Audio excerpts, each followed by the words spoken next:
Still pushing for that goal that would see them forge ahead. Oh, yes, BB. That was crazy. Wow, that is a ridiculous angle. Yeah, and I was like, finesses are so good. I'm gonna try it. I'm just gonna get a shot. That was a tight angle. Oh my.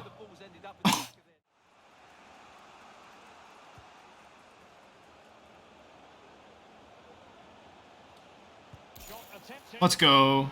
Wow. Back in. Oh, let's go. Wow. I just flicked it a Down. couple times.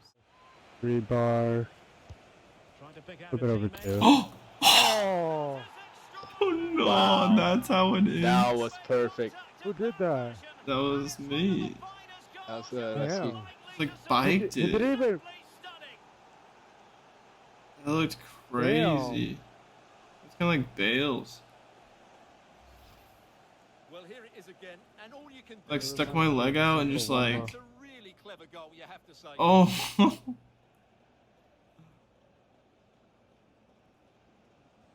Can I see that on the? Safe to say we found your favorite build this year. Oh my gosh, that's crazy cool. How's it going, guys? This is Lesky, and I'm going to be showing you guys this striker build for FIFA 23 Pro Clubs. This will be my first striker build on my channel. I have posted a center forward build that is pretty beastly. Go ahead and check that one out if you're interested in a center forward. But the main differences that I've seen this year between a striker and center forward is that strikers are a bit pacier, but center forwards are a lot more well-rounded. They're better in pretty much every single category than a striker. So even though I think center forwards might be a bit better this year, I still wanted to try out the striker position and post a video for y'all. So let's look at this build. We are 6'4" and then 119 pounds. For me, I thought it was pretty important to go to the minimum weight section for this build. Since this is a taller striker build, you gain a lot more sprint speed going up in height and lose acceleration. And if you were to go shorter, it would be the opposite. And the same thing goes for the weight. The more weight you gain, the more sprint speed you increase, but the less acceleration you get. So to kind of counteract that and balance that out a bit more to keep the pace as balanced as possible between the acceleration and sprint speed, I decided to go to the minimum weight section at 119 pounds.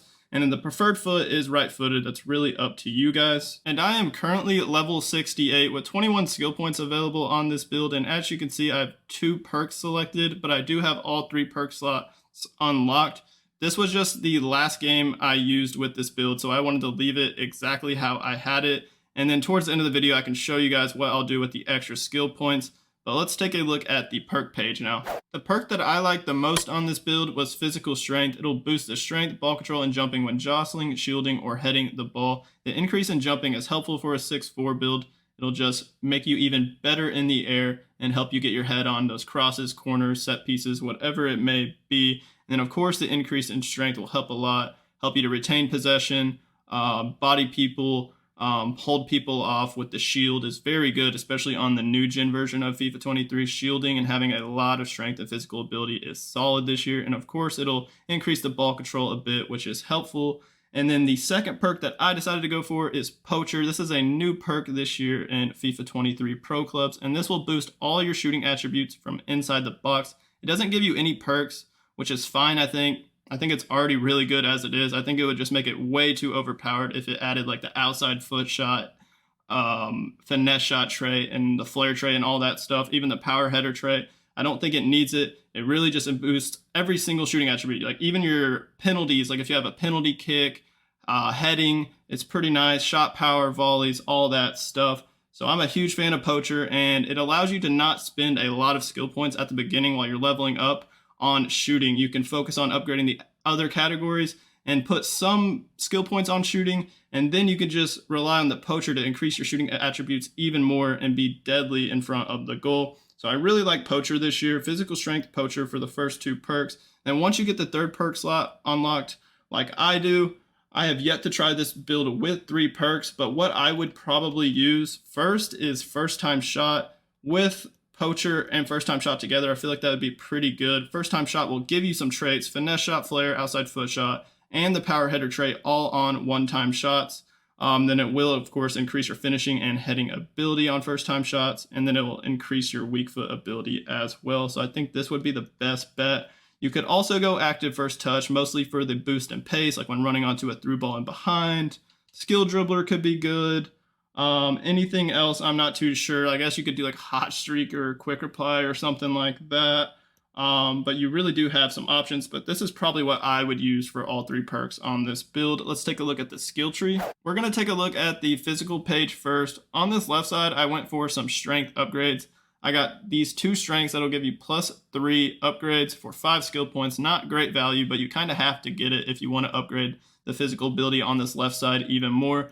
And then this strength right here has a second part to where you can upgrade the reactions +3 to 88. I would love to upgrade the reactions even more into the 90s. Reactions seem very important for pretty much any position this year. And then on the right side, I just went for this stamina. I think it was just some extra skill points I had. Don't really need to do this. You can use these 2 skill points somewhere else. But it'll bump up the stamina to 80, which looks kind of nice.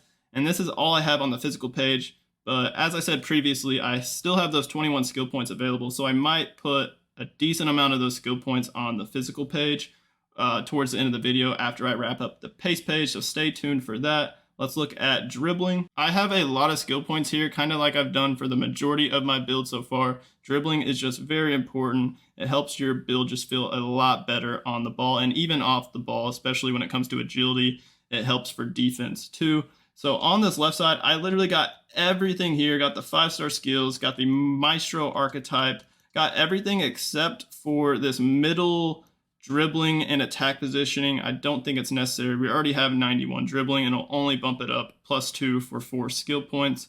We have 96 attack positioning, which is useless unless you're going to be using this build as an any. So if you are playing as an any and you want to use a striker build, it's important to increase the attack positioning on the dribbling page. You can get it to basically, I think, 99. Yeah, you can get 99 attack positioning, which is pretty crazy this year. On the right side, we're going to get everything except for the Lynx archetype. I might add this towards the end just to increase the ball control and balance and look something like that. But for the majority of time using this build, this is what I had on the dribbling setup. So you're going to have everything except for this dribbling and attack positioning and then the Lynx for now. We'll probably get it once we have more skill points. But the dribbling page as a 6'4", 119-pound striker is honestly amazing. 86 agility, 82 balance, 86 ball control, and 91 dribbling. And then, of course, if we get the Lynx archetype, the balance and ball control will be even higher. So the dribbling is very good, even though you're a tall striker build. Let's look at passing. And I don't have any skill points on the passing page. I probably won't upgrade the passing for the striker build. The passing stats are pretty decent. Everything is 70 or higher. If you were a center forward, the stats would be better, but they're pretty good already, and I'm not trying to focus on the passing, so I probably won't put any skill points on the passing page for this build. Let's head to shooting. I decided to go for the 5-star weak foot. On the left side, you're just going to get this shot power and then the weak foot, and that'll bump the shot power up to 85. And then on the right side, you're going to go down the middle where you see these header icons, get all of them, all 3 of them right here. And then you're going to go down to the weak foot to get the 5-star weak foot. And then right to the right of that weak foot, you're going to get this +3 finishing for 3 skill points. That'll bump the finishing up to 87. And then if we look at the shooting stats, 87 finishing, 78 free kick accuracy, 88 heading is solid, 85 shot power pretty good, 79 long shots, and 81 volleys. Maybe we could upgrade the long shots more, but I don't think long shots are as good for a striker build. You'll probably take more long shots as like a center mid winger or like a center mid or like a cam, I mean. But upgrading the long shots would still be helpful. We could get the finisher archetype later, but remember this build has the poacher, so all these shooting attributes are actually higher than what you see once you are in the box. Those shooting attributes will be upgraded, so the shooting ability is pretty freaking good on this build. Let's look at pace, where on this pace page, I just went all the way down to the cheetah archetype on the right side. I didn't get anything on the left side yet. We could upgrade it to balance out the acceleration and sprint speed a bit more. But as you can see, if we take this off, we have 75 acceleration and 80 sprint speed. If this build was even taller or had more weight, that acceleration would be lower and that sprint speed would be higher, which is why I went 119 pounds on this build. So I wanted to bump the sprint speed up even more. So you're just going to go down the right side all the way to the cheetah archetype, it will give us some acceleration upgrades as well. So we'll have 81 acceleration and 91 sprint speed. So you shouldn't have much of a problem with the pace on this build. And now for the last 21 skill points, what I would do with these skill points, I would probably start on the dribbling and get the Lynx archetype first to get the balance to 88 and the ball control to 92. Those dribbling stats just look absolutely cracked for a striker build. And then we have 11 skill points left. I would love to upgrade the physicals first. I don't think we need to upgrade the pace. I think the pace is fine for now, how it is. I would love to upgrade like the strength a little bit more to get it to like 85 possibly, or to get the jumping because it's only at 74. We do have the physical strength archetype or perk, but I would like to upgrade the jumping more. Unfortunately, you have to get like a lot of stamina upgrades in order to do that. So you would have to do something like this. And then I would like to get this reactions also to bump it up to 92 reactions. And then we'd have 2 skill points left. It would get our jumping to 79, almost at 80. We would use these last 2 skill points probably on, I would say, finishing and long shots. Just do that for now. And that'll wrap up this 6'4", 119-pound lanky striker build. Let me know in the comments if you give this build a try and what you think of it. Hit that like button on this video for me, and then hit that subscribe button on my channel if you aren't already subscribed. And as always, y'all have a great rest of y'all's day, and peace out.